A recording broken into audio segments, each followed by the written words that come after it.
Teman pemilih, apa kabar hari ini? Semoga selalu dalam keadaan sehat ya. Jumpa lagi dengan saya Nunung di podcast KPU Jateng. Teman pemilih, terima kasih sudah selalu mengikuti media sosial KPU Provinsi Jawa Tengah dan tetap ikuti media sosial KPU Jawa Tengah untuk mendapatkan informasi tentang pemilu dan tahapan pemilu 2024. Teman pemilih, untuk podcast episode kali ini kita sudah hadirkan tamu yang tentunya spesial untuk kita dan tentunya akan memberikan informasi yang lebih tentang pemilu dan kepemiluan, terutama tahapan pemilu 2024 nanti. Beliau merupakan salah satu anggota KPU Provinsi Jawa Tengah yang baru saja dilantik di beberapa waktu yang lalu. Dan langsung saja kita temuin beliau. Beliau adalah Bapak Basmar Perianto Amron. Apa kabar Bapak? Alhamdulillah sehat Mbak Nunung. Terima kasih sudah berkenan hadir di podcast KPU Jateng. Luar Ya, biasa. luar biasa juga undangan dari Mbak Nunung ini untuk kita Pertama ya bisa Bapak ya. nih. Baru hadir di podcast tentunya Iya, pertama. jadi baru pertama kali ini di podcast KPU Provinsi Jateng. Itu Oh, aja kalau nggak diundang saya juga nggak tahu ini akan hadir atau enggak. iya kami juga ini excited sekali kehadiran Bapak yang baru di KPU Jateng dan baru pertama kali hadir di podcast KPU Jateng. Iya, karena kan kami kan baru dilantik itu tanggal 24 September kemarin. Terus habis dilantik itu ada beberapa kegiatan Langsung banyak termasuk ya Pak. iya, termasuk kita melakukan fit proper test untuk diberi tugas ya oleh KPU RI untuk FPT calon KPU Kabupaten Kota itu. Nah, Oh, jadi langsung baru running. kali ini ketemu Mbak Nunung di sini. Betul Ya, sekali. Kami juga menunggu jadwal Bapak juga. Kayaknya harus ngantri nih. Kegiatannya banyak sekali. Bapak di KPU Jateng sebagai ketua divisi perencanaan, perencanaan dan logistik. perencanaan dan Ya, perencanaan dan logistik. logistik. Jadi kan Betul. sebenarnya kan perencanaan dan logistik ini jadi satu ya. Perencanaan keuangan logistik umum itu kan satu divisi dibagi dua, Mas Ketua dan saya. Nah, Oh, dan berbagi. juga dalam pembagian divisinya itu di divisi keuangan umum rumah tangga itu Pak Ketua, saya wakilnya. Lalu Oh, di divisi perencanaan dan logistik saya ketua, Mas Ketua wakilnya. Jadi kita saling melengkapi gitulah. betul betul. Dan ini Bapak kan bukan pertama ya Pak menjadi badan penyelenggara di KPU Provinsi Jawa Tengah dan tentunya sudah banyak pengalaman nih Pak. Ya, jadi saya di penyelenggaraan pemilu ini cukup cukup panjang juga ini, Mbak. Oh, Tahun 2008 itu saya kan di Ketua Panwas Kota hmm, Magelang 2008, 2009, lalu 2010, 2012 itu saya masih, lalu 2013 saya masuk ke KPU Kota Magelang KPU Kota Magelang. sampai 2018. 2018 saya masuk lagi di KPU Kota Magelang. Oh, Lalu di 2023 ini alhamdulillah bisa bergabung di KPU Provinsi Jawa Tengah. nah tentunya sudah banyak bekal yang dibawa oleh Bapak. Insya Allah. Ada bedanya nggak sih Pak rasanya ketika ada di Kota Magelang, kemudian sekarang berada di KPU Provinsi Jawa Tengah, meskipun yang di-handle juga sama aja terkait dengan kepemiluan begitu. Perbedaannya lebih di eh, pengkoordinasian di tingkat wilayah ya. Cakupan daerah, cakupan wilayahnya itu yang berbeda. Tapi tentunya juga walaupun tugas dan kewenangannya itu hampir sama, tetapi ada beberapa kegiatan mungkin yang dalam pelaksanaan operasionalnya menyesuaikan dengan kondisi wilayah. Betul, Itu betul. supaya kegiatan kita efisien lah, tidak tidak hanya kita melaksanakan sesuai dengan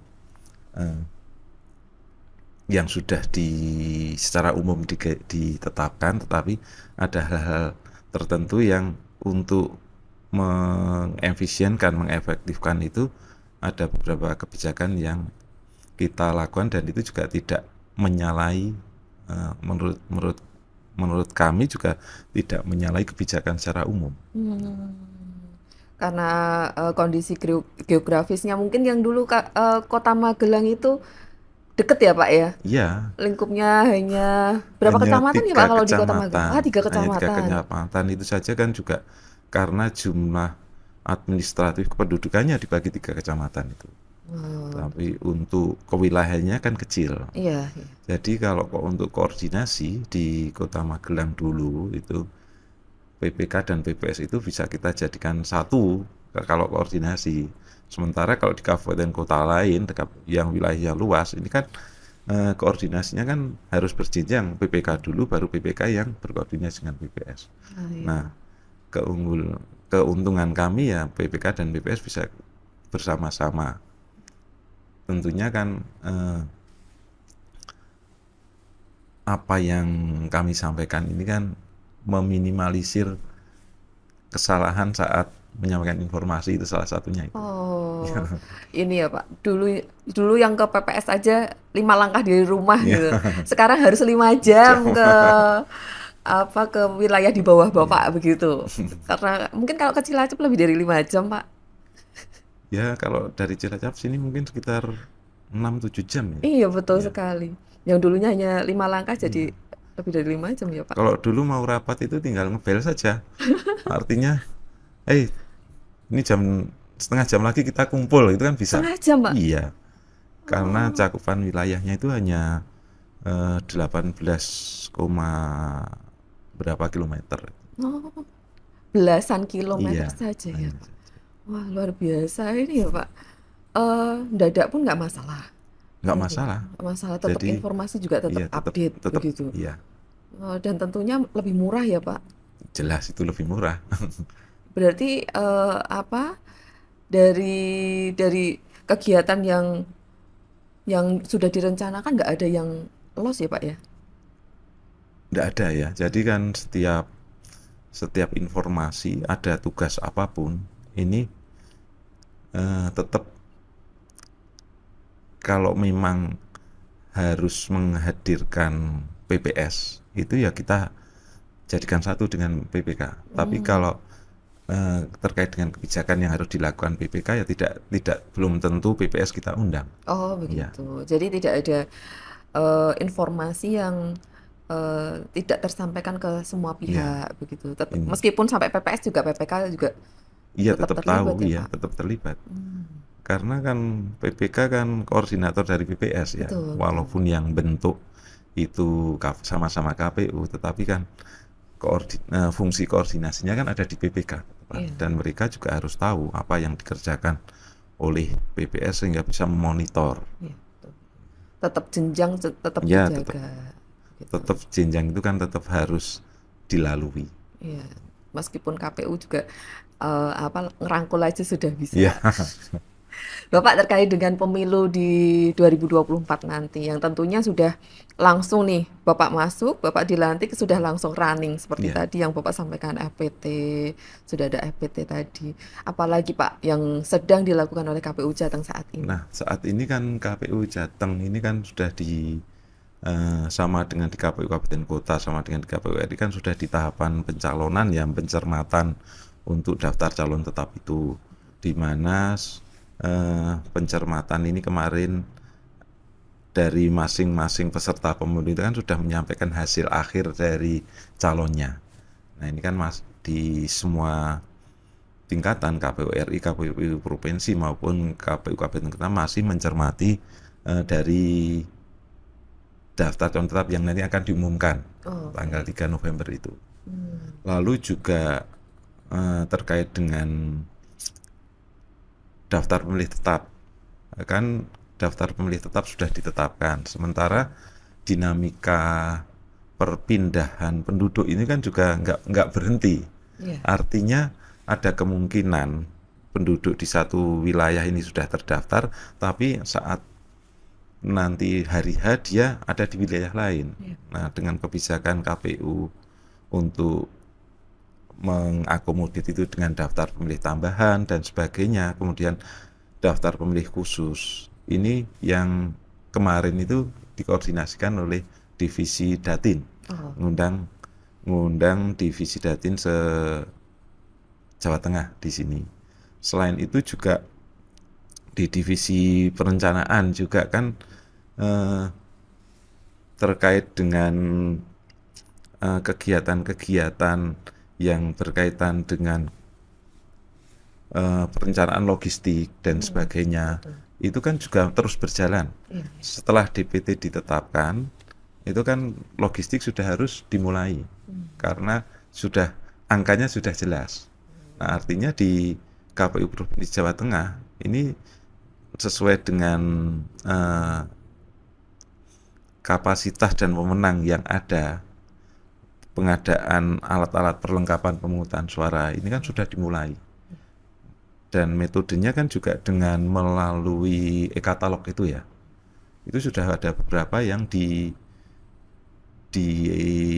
diadakan dan sebenarnya tinggal menunggu kesiapan gudang dari kabupaten kota saja untuk didistribusikan. Selain itu juga kita selalu memantau kesiapan gudang dari kabupaten kota. Apakah keberadaan gudang itu sudah sesuai dengan yang di standar yang harus dipunyai kan. Nah, sampai saat ini kita juga masih memastikan itu. Juga persiapan anggaran untuk pemilihan kepala daerah itu, Mbak. Oh, sudah mulai juga kan, kepala daerah. Penyelenggaraan pemilu dan pemilihan kepala daerah itu kan beriringan. Oh, beriringan. Beriringan.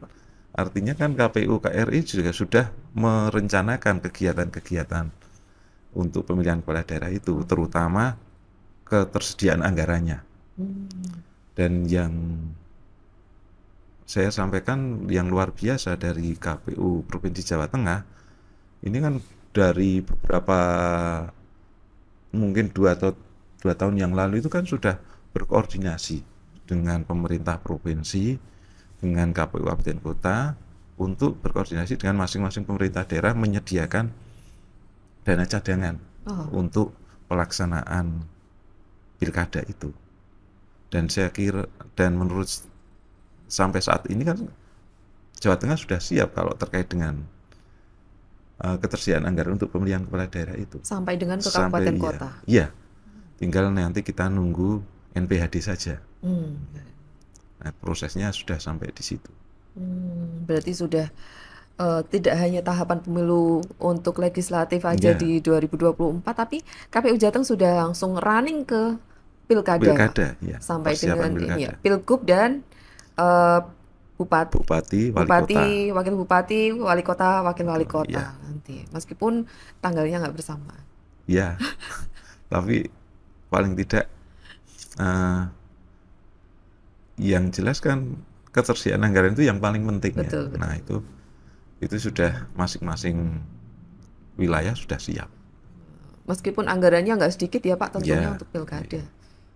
Hanya saja tinggal nanti NPHD-nya mau kapan. Itu kan masing-masing daerah itu yang koordinasi dengan pemerintah daerah. Tapi di Jawa Tengah alhamdulillah sudah tidak ada masalah untuk ketersediaan anggaran. Tinggal tahapannya saja nih kita tunggu kayaknya. Tahapan nanti mungkin kita juga melihat apakah tahapan di pilkada ini berubah atau tidak. Tapi berubah atau tidak pun nggak masalah bagi KPU.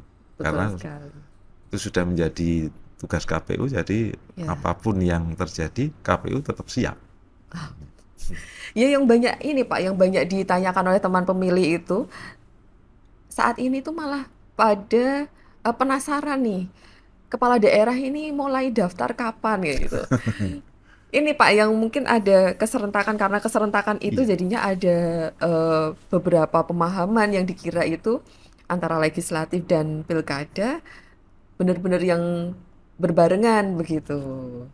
Nah, ini memang yang menjadi harus harus kita informasikan secara jelas kepada masyarakat. Tentunya kan sosialisasi dari KPU, baik itu KPU RI, KPU provinsi maupun KPU kabupaten kota, bahkan di jajaran ad hoc kita ya, PPK, PPS itu harus menyampaikan informasi itu kepada masyarakat supaya masyarakat tuh nggak bingung. Bahkan kan awal-awal dulu itu masyarakat banyak berpikiran, nanti jangan-jangan di tahun 2024 ini noblosnya 7 surat suara. 5 saja kemarin sudah banyak ada masalah ya, apalagi 7 surat suara. Tapi kan sudah mulai mungkin 2020 itu kan informasi-informasi tentang waktu yang berbeda itu sudah disampaikan. Hanya saja memang yang banyak menjadi pertanyaan kan itu. Terus kapan kira-kira ini untuk kepala daerah ini cuti, terutama kan itu yang ditanyakan. Kalau wali kota yang sedang menjabat, ini apakah dia harus cuti selama masa kampanye atau cuti saat melakukan kampanye saja? Kan banyak itu ditanyakan. Lalu untuk bupati, wali kota atau gubernur yang masa jabatannya sudah berakhir sebelum tahun 2024, ini siapa yang menjadi bupati atau wali kota? Nah, itu juga kan banyak pertanyaan itu, Pak, itu. betul sekali.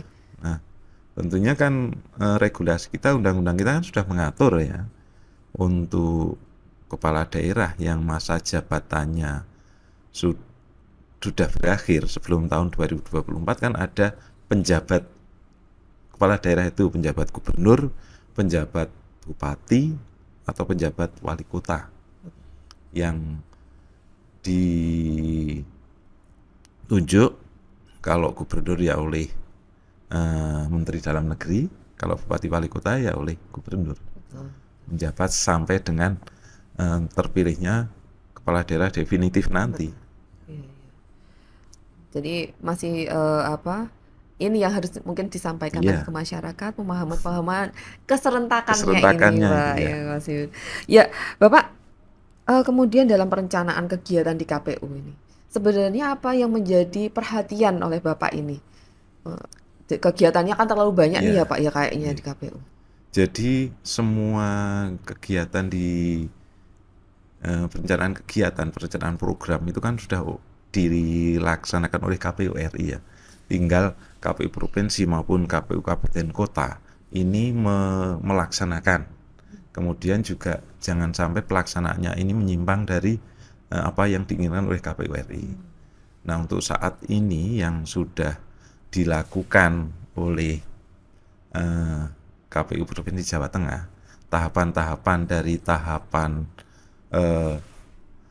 pemutakhiran daftar pemilih sudah selesai, kemudian tahapan pencalonan pun sudah berjalan, saat ini sedang berjalan. Lalu persiapan untuk tahapan penyediaan logistik pemilu ini kan sudah berjalan. Dan untuk tahun 2024 ini ya Mbak Nunung ya, ini kan antisipasi dari KPU RI supaya logistik itu jangan sampai mengalami hambatan, keterlambatan dan sebagainya. Ini kan kalau dilihat dari regulasi pemilu sebelumnya, peraturan Komisi Pemilihan Umum tentang logistik ini kan muncul terbit setelah PKPU tentang pemungutan dan penghitungan suara. Tapi sekarang sebelum PKPU hitung suara itu terbit, KPU itu sudah menerbitkan PKPU logistik. Dengan tentunya ini sebagai antisipasi jangan sampai nanti ada keterlambatan lagi. Ini antisipasinya kan seperti itu. Dan saat ini yang seperti yang saya sampaikan di muka tadi, pengadaan alat-alat kelengkapan pemungutan suara ini sudah dilakukan. Ya, sudah dilakukan. Itu sesuai dengan instruksi KPU RI kan, jangan sampai ada keterlambatan di situ. Lalu persiapan untuk pemungutan suara pun kita juga sudah menginformasikan kan ke pemilu di tingkat kabupaten kota itu untuk segera mempersiapkan pembentukan badan ad hoc di KPPS itu, yang mana sebenarnya kan masih ada beberapa trauma itu yang di tahun 2019 itu. 2019, betul Nah, sekali. yang ditanyakan itu biasanya kan seperti itu, apa mungkin, apa undang-undangnya kan masih sama, Iya. terus apa kemungkinan terjadi seperti di tahun 2019 itu masih ada. Nah, tentunya kan dari KPU kan sudah mengantisipasi hal tersebut. Yang kita jawab ya seperti itu. Artinya dengan penyederhanaan saat rekapitulasi dengan aplikasi Siap, Mbak. aplikasi Tungsura itu loh, itu kan Oh, itu iya sih, Rekap. untuk sebagai alat bantu kita. Betul sekali. Lalu kesehatan dari calon KPPS itu yang paling maksimal umur 50, tidak mempunyai Iya. penyakit bawaan dan sebagainya, itu kan sebagai antisipasi itu. Selain itu juga honornya kan bertambah. Tambah. Ya, ini informasi yang penting untuk teman pemilih, Iya. nambahnya honor. Iya. Iya, ini kan juga penting nih Pak. Kayaknya bebannya berat, honornya kecil, resikonya tinggi kalau di bawah. Nah, ini mungkin yang jadi apa ya? Mungkin tadi seperti yang Bapak sampaikan tadi, trauma begitu nggak sih Pak? Tetapi kan memang ya, yang kadang-kadang masyarakat tidak tahu itu bahwa sebenarnya KPU pun kan sudah ada dana untuk istilahnya dana sosial ya, yang untuk Oh, mengantisipasi misalnya ada sakit, ada iya, karena melaksanakan tugas itu, ada betul. sakit, meninggal dan sebagainya itu kan sudah disediakan juga. Jadi Bahkan sudah diprogramkan semua oleh KPU. ya, bahkan KPU meminta KPU kabupaten kota ini tuh berkoordinasi dengan pemerintah daerah agar ada santunan untuk istilahnya asuransi tenaga kerja. Oh, dari Hanya asuransi. sampai saat ini kan di beberapa daerah itu untuk pemerintah daerahnya juga belum memberi respon ya. Oh, Mungkin kalau ada instruksi dari Menteri Dalam Negeri baru mereka bergerak. iya, KPU mungkin belajar dari pengalaman masa Pengalaman. lalu dan menjadi antisipasi Iya, sejak dini begitu. Dan luar biasa programnya oleh KPU ternyata turun ke bawah juga tetap satu suara sih Pak. iya. Dan bahkan untuk untuk pemilihan kepala daerah ini kan juga sudah dianggarkan. Betul. Eh, istilahnya asuransi tenaga kerja untuk badan ad hoc itu Oh, berarti tetap sudah sudah masuk di dialokasikan. anggaran, iya. Oh, Nah, ini kan yang luar biasa kan di situ. iya, iya, Jadi iya. jangan khawatir bergabung dengan KPU kan sebenarnya itu. Betul sekali. Nggak ada yang perlu dikhawatirkan Iya, karena KPU juga sudah mempertimbangkan hal-hal yang terburuk gitu ya iya, Pak. sudah mengantisipasi. Ada antisipasi, betul sekali. Bapak, terkait dengan tadi yang sudah disampaikan Bapak bahwa kegiatannya cukup banyak di KPU, terutama untuk pemilu, belum lagi nanti apa namanya selanjutnya juga akan pilkada untuk pemilu di 2024 ini Bapak. Apakah anggaran yang tersedia, terutama di Jawa Tengah ini sudah mencukupi untuk lingkup Jawa Tengah? Insya Allah sudah cukup ya. Jadi eh, semua anggaran ini kan berbasis kegiatan kan. Betul. Nah, ketika kegiatan ini disusun, otomatis anggarannya kan sudah akan menyesuaikan, dan kegiatan yang disusun kan sudah realistis ya. Artinya anggaran itu cukup untuk mengcover semua kegiatan terkait dengan persiapan di hari H pemungutan suara tahun 2024 besok. Itu semuanya sudah siap. Karena anggarannya kan cukup besar, mungkin Ya, banyak masyarakat itu juga yang mempertanyakan anggaran pemilu besar kayak gitu. ya pastinya kan karena anggaran pemilu itu besar itu kan karena pemilu itu kan melibatkan semua komponen yang ada di negeri ini. Ya. Baik, tidak hanya KPU saja kan, kepolisian, kementerian apapun, kemudian semua elemen lah, kejaksaan, semuanya kan Sampai juga dengan ya, masyarakat. masyarakat kan juga harus terlibat di pemilu Iya. ini. Nah, anggarannya memang cukup harus besar karena kalau Harus malah ya ya Bapak malah ya. harus besar Oh, kalau betul. anggarannya nggak cukup, kalau pemilu nggak jadi gimana kan itu. Iya, iya, iya, iya, iya. Ya, itu. Eh, Mungkin masyarakat memang harus tahu bahwa yang tadi disampaikan Bapak juga karena keterlibatan komponen yang sangat banyak, tentunya juga banyak yang dipertimbangkan dan memang membutuhkan anggaran yang tinggi Yang juga. besar ya, Oh, betul. karena kegiatan pemilu itu kan tidak sekedar kita kegiatan rutinitas saja ya, tidak kegiatan prosedural saja, tapi di situ kan kegiatan pemilu itu akan menentukan negara kita itu mau seperti apa ke depannya. Oh, Tentunya kan semuanya harus terlibat di situ karena baik buruknya negara kita ke depan ini ya tergantung hasil pemilu ini kan. oh, betul sekali. Iya, iya. Makanya dalam pemilu ini kan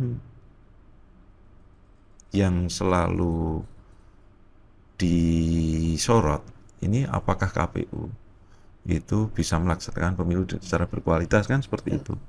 Nah tentunya ini kan tantangan untuk KPU ya. Ya, Tapi saya yakin KPU bisa melaksanakan pemilu ini dengan baik.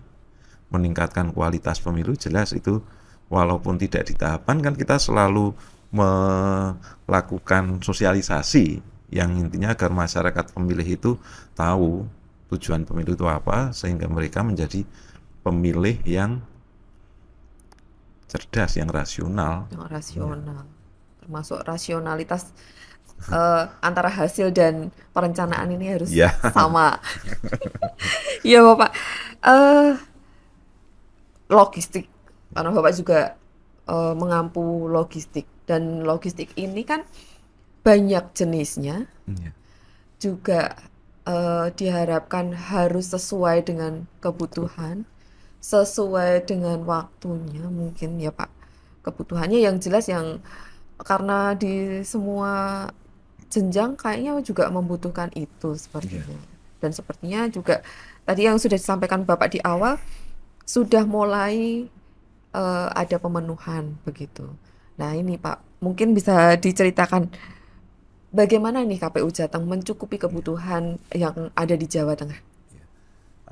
Terkait dengan logistik ini kan ada logistik yang terkait dengan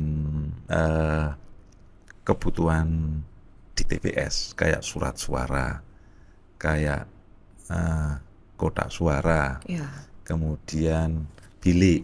betul. Nah, lalu ada kelengkapan lain yang melengkapi kebutuhan penghitungan suara itu kayak Tinta ya Pak?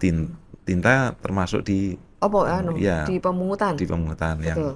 kayak daftar calon tetap, kemudian pasangan calon presiden dan wakil presiden itu kan kebutuhan di luar itu, tapi kan semuanya sudah dihitung setelah DPT ditetapkan itu kan ya DPT itu jadi dasar untuk penghitungan kebutuhan. Ini beberapa yang sudah diamanatkan untuk dilaksanakan di KPU kan sudah dibagi itu, misalnya di KPU provinsi itu pengadaan kotak suara, kemudian pengadaan bilik suara, lalu surat suara, itu kan sudah ada jatahnya sendiri. Lalu untuk kabupaten kota ini yang terkait dengan kebutuhan-kebutuhan yang lain ya, itu kan ada jatah untuk yang mana yang di pengadaannya ada di kabupaten kota, mana yang ada di provinsi. Tetap ada alokasi Ya, masing-masing. dan itu sudah berjalan. Oh, Saat ini KPU provinsi kan ada beberapa logistik yang seperti saya sampaikan tadi sudah deal dengan penyedia jasanya. Nah, untuk KPU Provinsi Jawa Tengah kan dibagi dua ya, Jawa Tengah 1 dan Jawa Tengah 2. Ini supaya lebih mudah memonitornya, penyedia jasanya siapa. Itu sudah dibagi itu. Terus pengadaan tahap 1 ada juga, nanti pengadaan tahap 2 itu juga ada lagi. Sudah terjadwal Iya, begitu sudah ya, Pak? terjadwal. Berarti sudah jelas kebutuhannya, Ya, sudah jelas apa pengadaannya, iya. pengadaannya sudah jelas, sudah ini ya Pak, sudah tercukupi semua dan tercukup dan tercakup ya Pak. Ya, semuanya sudah tercukupi dan tercakup itu. Ada semuanya Sudah. sudah. Ya kan harapannya kan udah nggak ada lagi ketika ada keluhan kok surat suaranya kurang, ada suara-suara keluhan-keluhan terkait surat suara Nah, tentunya ya, ini Pak yang mungkin banyak di tentunya pemilu-pemilu lalu. itu yang harus kita benahi juga ya. Artinya kan sebenarnya kan ketika kita pengadaan surat suara itu kan jelas jumlahnya, Betul. DPT plus 2% kan. Nah, tapi dari pemilu ke pemilu itu kan kita lihat ada saat menerima surat suara di TPS itu ada yang kurang, ada yang lebih. Nah, tentunya kan saat nanti sortir, lipat, pengesetan dan sebagainya itu harus diperhatikan. Kok bisa jumlahnya tetap, kok di satu sisi kurang, satu wilayah lain ada kelebihan, terus kok masih ada surat suara yang tertukar. Nah, ini kan perlu manajemen tata kelola yang lebih cermat lagi. Oh, Nah, tentunya di saat pendistribusian itu juga harus benar-benar diawasi. Saat menerima itu juga harapan kita kan juga tidak sekedar menerima saja, tapi juga dicek. Lalu saat sortir lipat itu kan harusnya sortir lipat kan sudah harus bisa diketahui ya. Ini surat suara untuk dapil mana, itu kan sudah harus benar-benar terpisah. Surat suara yang rusak berapa, yang terus dikembalikan harus diganti berapa, itu kan harusnya bisa diketahui karena ada proses itu. Nah, untuk mengantisipasi itu tentunya